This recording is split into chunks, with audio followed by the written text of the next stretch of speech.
এই তোমার ব্যাগ। দেখিলেন টাকাগুলো ঠিকঠাক আছে কিনা?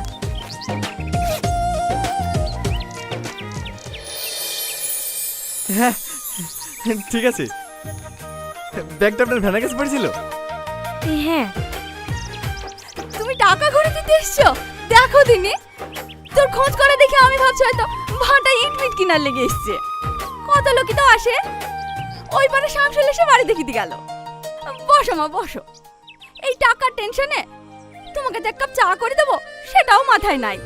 যাও মা যাও, চা করলে আসো। না না, এমনিতে দেরি হয়ে গেছে, আমাকে আবার বাড়ি যেতে হবে। বসো তো।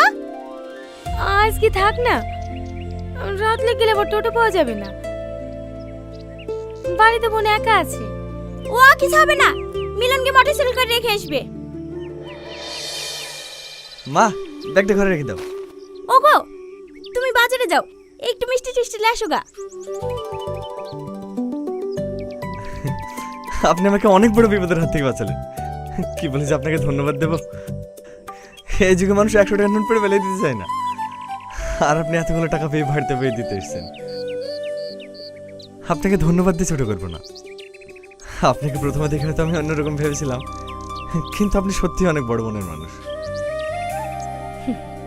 দেখেন, এগুলো তো আমার পরিশ্রমের টাকা না, এগুলো আপনার মেহনতের টাকা। আমি কেন, যেই নেই আল্লাহ তাকে কখনোই ক্ষমা করবে না। একটা কথা বলবো? হ্যাঁ বলেন। রাগ করবেন না তো? বলেন। আপনি যেমন সুন্দর, আপনার চিন্তাধারাও আপনার মতোই সুন্দর।